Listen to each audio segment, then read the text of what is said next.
The Pacers face the Knicks. We will go over props in that game. We will also go over Major League Baseball prop, and we'll talk a little bit of UFC.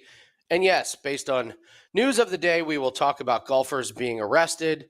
Maybe we'll go over some props for the PGA Championship. We got tee times a little bit later that I do have some thoughts on. We'll give out some fun ones with that one. But welcome everyone to Prop It Up. I'm Andy from WagerTalk.com, being joined as always by my fellow prop master, Andrew McGinnis from WagerTalk.com. Andrew, Pacers, Knicks, my Pacers.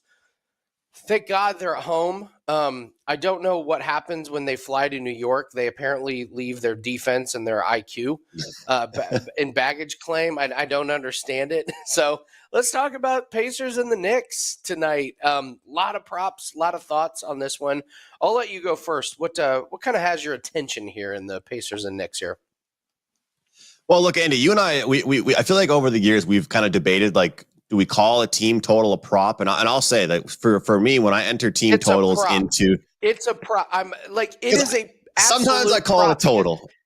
I will say sometimes I call it a total. On team props. You have to click on team props on DraftKings. Literally, it says prop. So, and honestly, the thing is, some books it's under totals. But every prop is a total. If I take Obi Toppin's points, that's technically a total. So, yeah, team total is a prop because it only depends on one team or one person. An overall head-to-head bet involves two, like, competitors, whatever. So, yeah, it is a prop. Team total is a prop. I'm planting my flag. I will die on this hill. That team totals are props. A total is two teams combining to get to one score. So, yes, I just love how ready you were for that. I'm passionate about this. Like I'm holding a Scotty Scheffler top 5 ticket. The man got arrested a few years ago. If I have my coffee, it's a morning full of adrenaline. All right, team totals. Let's go, man. I like your energy today, Andy. Well, look here. I'm passionate about the fact that we're getting 110 as the team total at home for this Pacers team. That's the difference. I mean, I feel like over the years, we've all tried to manage how much we care about home versus road splits. Even in the playoffs, how much does it matter? You know, whether it's the NBA, whether it's the NHL, even if it's the NFL during the playoffs, how much does it matter to not be at home or to be? And I've seen your tweets, Andy. I love seeing you be a fan, man. I love it because you're always tweeting your betting stuff and some sharp stuff. And I'm just like, there he is. He's a Pacers guy. I know he's a Pacers fan. What's going on with this team on the road? Well, just look at them when they play at home. They reached 111 points their last home game. The game before that, the game after that, they had 121 at home. Their last home game against the Bucks, they put 120 points up. I mean, 126 in one of the home games against the Bucks, 121 in the other. This team is just a different team at home versus when they're on the road. And I'm not saying that they can't hit this team total as well when they are on the road. But what's very weird to me, Andy, is that in the NHL, one of the big reasons for why you talk about team totals at home and teams playing better is because there actually is a set advantage. You get the last change. You get to decide the matchups. There is no advantage in basketball. It's just you're playing at home. And so if people want to think that a good crowd in the NBA doesn't mess with a team, it has to, unless there's some home cooking with the referees, because this team is just different. And one thing I've noticed for them, and we'll get to that in a second, I noticed that they just overall move the ball better.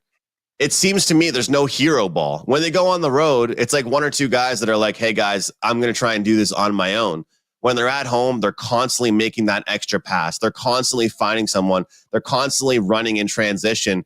Whereas when they go on the road, they just seem a little bit lost. They don't really stick to the game plan, stick to their script here.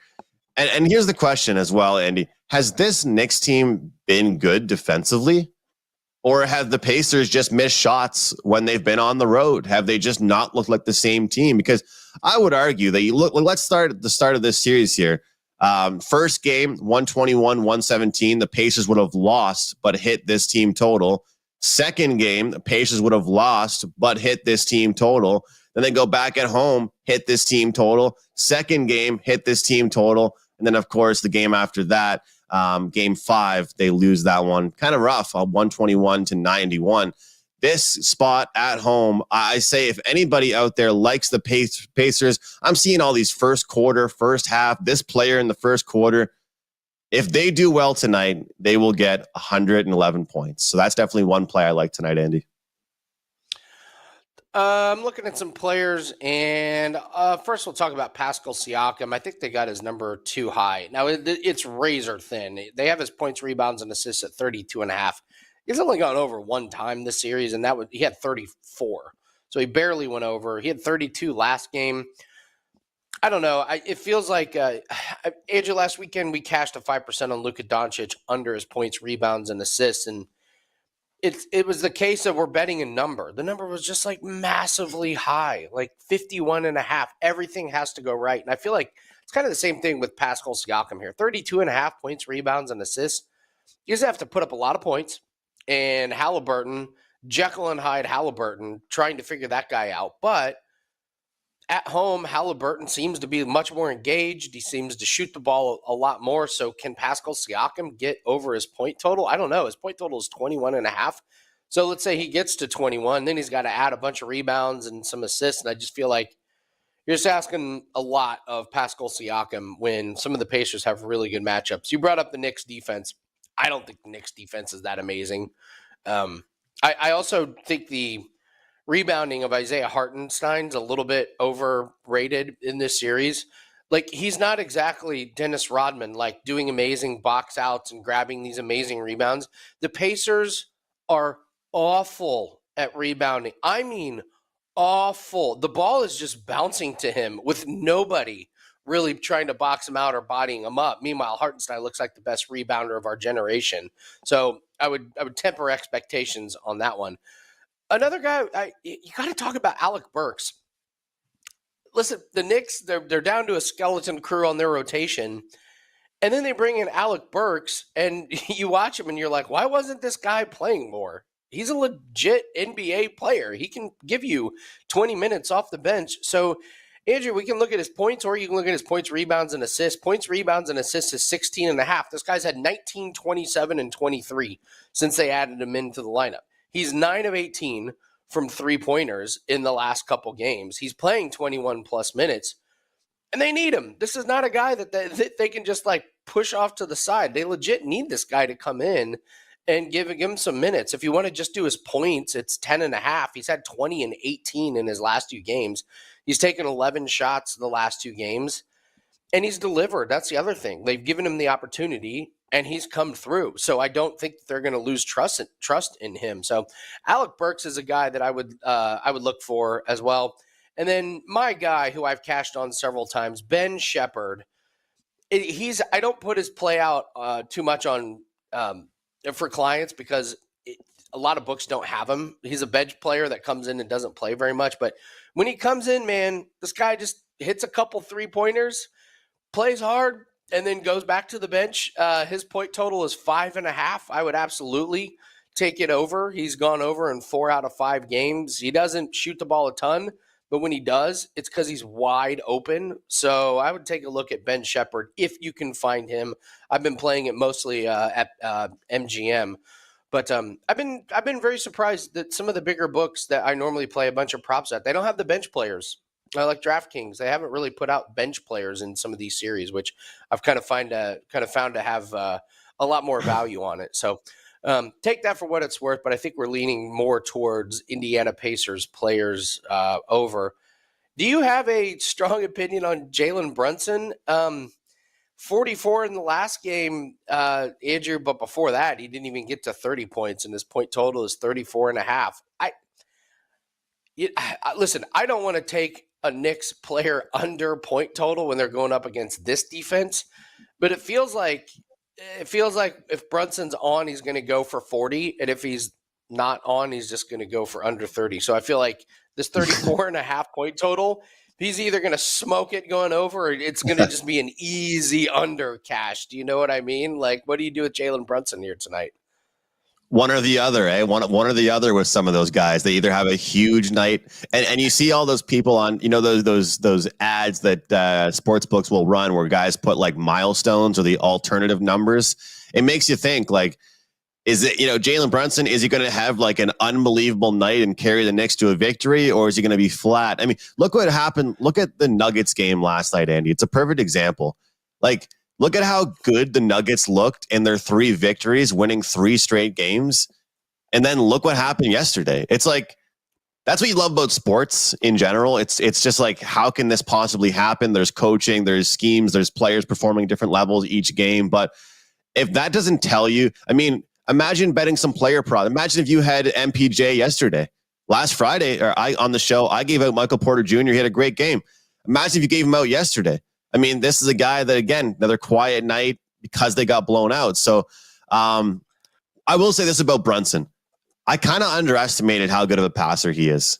I've kind of had him pegged as like a little bit of a ball hog for a while. And he's so talented that it's not like that's even really an insult. It's just when he gets the ball, he makes something happen, Andy. But he's done a really good job in this series of drawing people and making that dump off. Like whether it's been kicking it out to a 3-pointer or dumping it off in the paint. So I'm seeing 40.5 as the number for the points and assists. That's kind of intriguing to me. But at the same time, you could be right. I mean, if you like him tonight, just take the points. If you want to fade him tonight, just fade the points. I still think Nebhard has been one of the best bets to make for the Pacers. His number is 13.5. He is averaging double-digit points in this series. So if you're averaging double-digit points minimal in this series, that means you only need 4 assists to get over this number. And for some games, he's had 11, 12, 13 points. Number is 13.5 over -120. He's hit this in 9 of his last 10 games. So I'm certainly looking at that one. That's considerably a client play. We'll see if we get to the window on it. I told you before in the NBA, sometimes I like to look towards the point guards and the smaller players, I guess, for rebounds because you get a good number. Not as much in the playoffs, I'll say.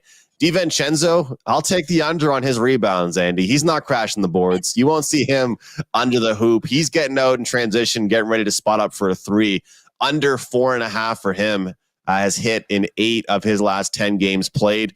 And the last one I was going to mention was the same thing you already talked about. Former Toronto Raptor, Pascal Siakam, points and assists under 24.5. For some reason, I feel like I'm calling guys ball hogs when I say they don't really pass, but a lot of players, just with the way the coaches set it up, they're not really a part of the game plan to get the ball and then pass it off. They're kind of the last piece of the puzzle in a play. So usually when Pascal gets the ball under the bucket, he's getting it to score. And unfortunately, he hasn't been getting the ball in those great positions. Do I think they're going to hit their team total? Yes. Does not mean that Siakam's going to have a career night tonight and fly over his number. So take the under on him. Do you think that, with me liking this team total, Andy, that I should be looking at not just points plus assists, just looking at assists in general? Like Miles Turner and some of these guys with low numbers? No, I listen, a lot of the points when the Pacers are at home, like they kind of come from some players that you don't really expect. Like the bench has been getting a lot of damage done at home. So that's when guys like Halliburton and Turner and some of those other guys are on the bench. So no, I just stick with the team total. It's one of those, like, I don't care who scores, just cumulatively, please, Pacers, get over there. So I wouldn't overthink it too much. But I'm with you on Pascal Siakam. That contract the Pacers are going to give him terrifies me, man. He can be the Pacers' best asset one night, and then the other night he can just have 7 turnovers that just absolutely sink your team. I mean, sometimes he looks like a toddler dribbling the ball, and then other times he's posting up the best defenders in the league for easy layups. It's really, really maddening with that guy. But I'm mentally preparing myself that he's going to be a Pacer for a while because I know they're going to give him an exuberant contract because this is the NBA and that's just what they do. We overpay players that are not winning players. Anyway, all right. So, guys, please hit the like button and leave us a comment below. It's just one thing you can do. Just let us know you appreciate the gambling content. So it takes no time. Just while you're watching, hit the like button and tell us what props you like. It's an interesting weekend of games. We're kind of dwindling down all of the games in the NBA playoffs and the NHL playoffs. But, man, there are still lots of props out there. Let us know if you've got some good streaks going on. I know the Draisaitl power play point streak came to an end last night. Don't worry. I'm going right back to it the next day or the next game. So let us know what you think in the comment section. I know. They had 6 power plays, and he didn't get it. I know. But hey, listen, this is a great I don't say teaching moment. We're going right back to it the next game. We're going right back to it. It's hit 9 out of the last 10 games. We talk about these props. We talk about playing them every day and every game. Let's go back to playing Draisaitl on the power play point. Hopefully we get a bunch more games out of him in this playoff series. So if it loses once, great. We're going to get a little bit better number on the juice next game. So I don't get too disappointed when some of these streaks come to an end. So it's been a real nice moneymaker for bankrolls. So we'll just we'll keep cashing it again. So anyway, yeah, if you could please hit the like button, and if you're not subscribed to the channel, hit the bell, and that way you get notified. We're doing daily breakdown videos of NBA games, NHL games. We're into baseball season, so you can get some really nice videos and tidbits of gambling information on baseball. So go ahead and subscribe to the channel. We'll have UFC breakdown video, which is up on the YouTube channel, WagerTalk Today, every day at noon Eastern. All right, Andrew, let's talk a little Major League Baseball. I have not done a ton of MLB props. I found them a little bit difficult this year, so I haven't really been risking some bankroll.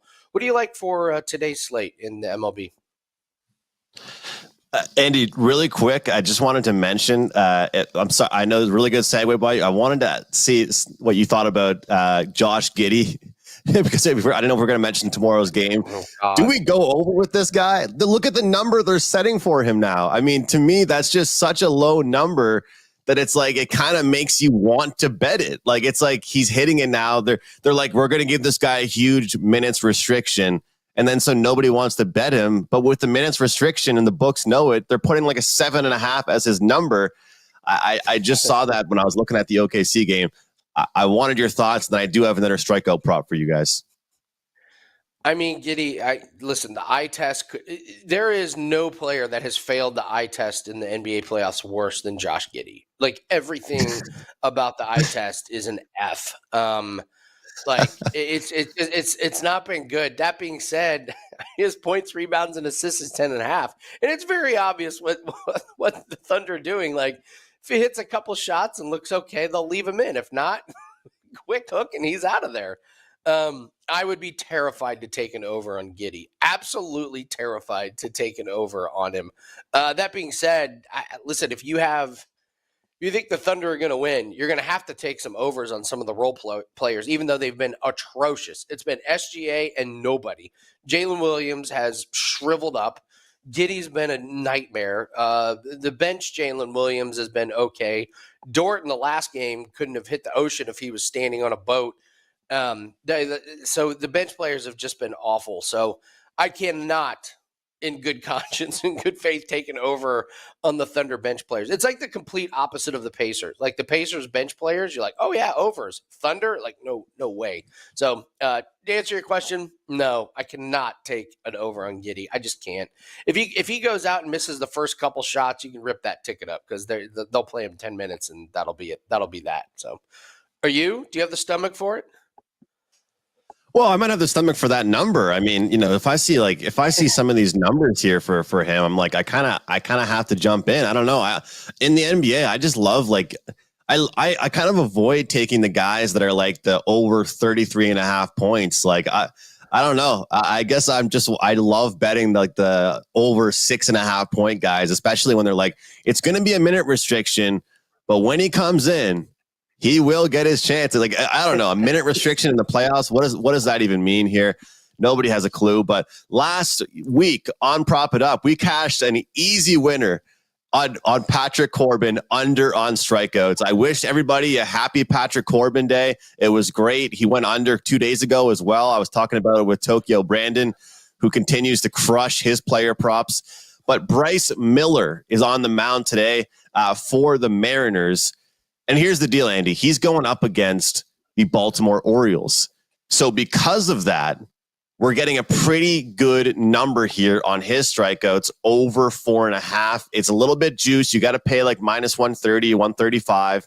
But he has hit this number in 6 of his last 8 games.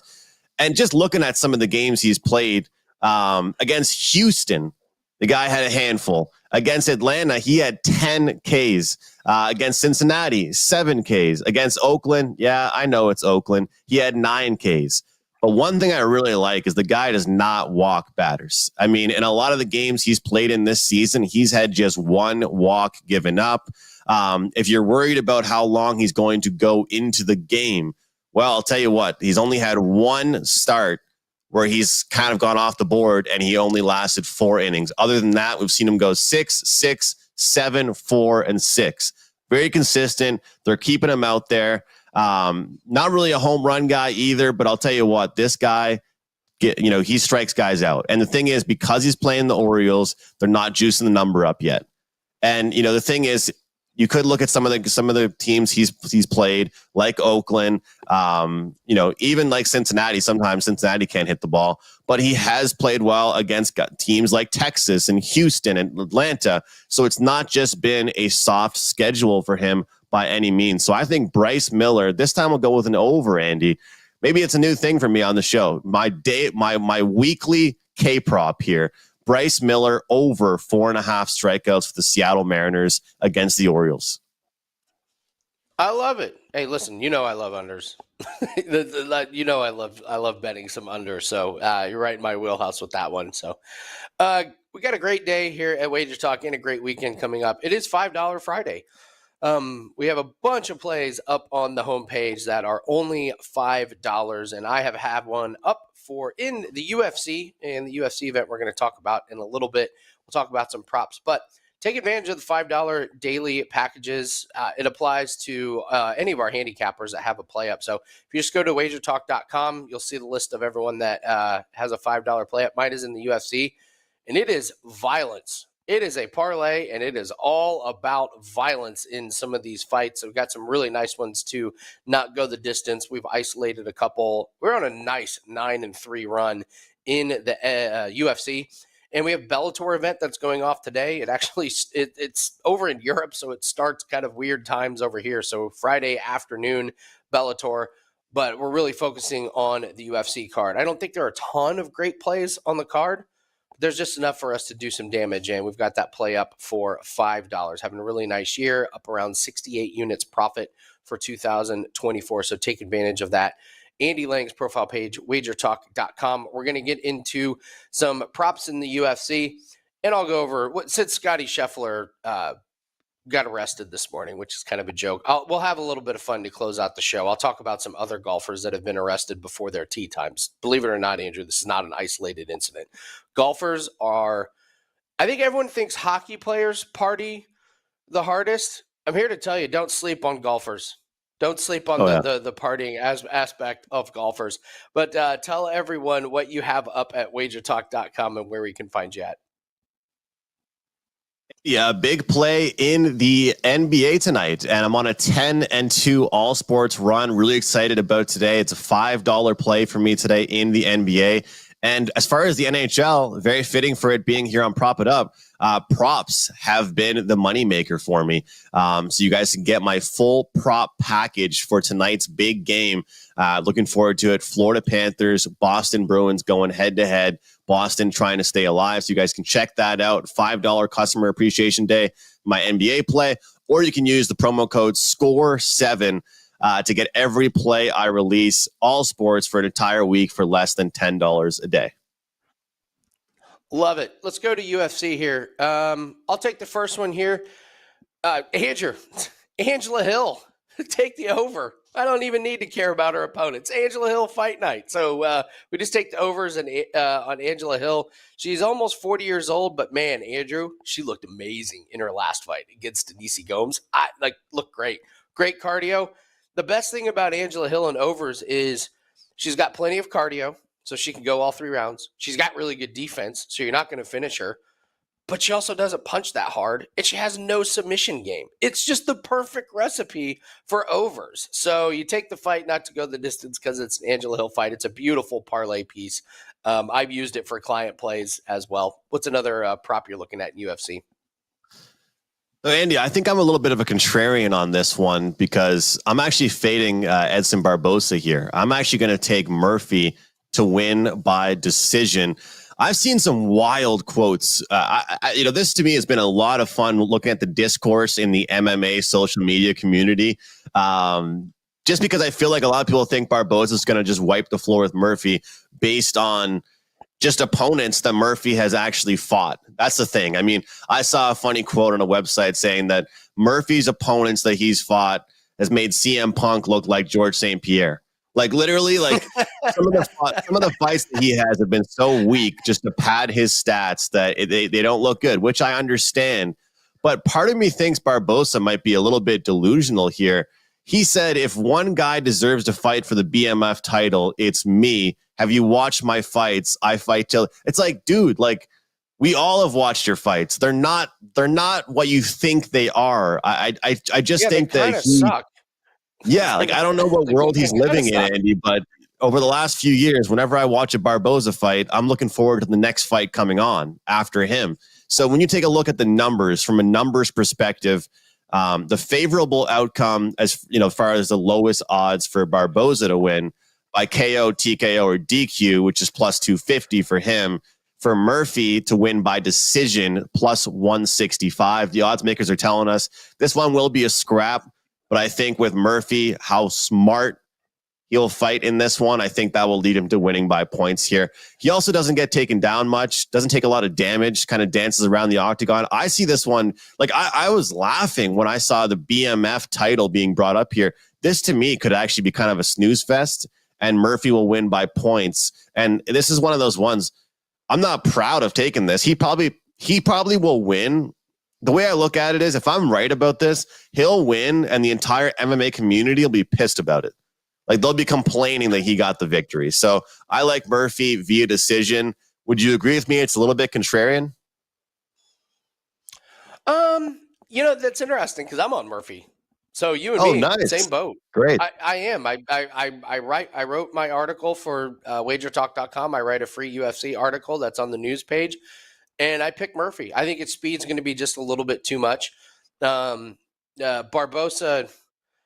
I don't know. How do I put this? The supplements he's taking are very good because there's no other 38-year-old man that looks like that on the face of the planet. So, no, I'm with you. I like Murphy in that one. I was laughing. So do you know Murphy's like won 5 fights in a row and yet he's still fighting like nowhere near the championship.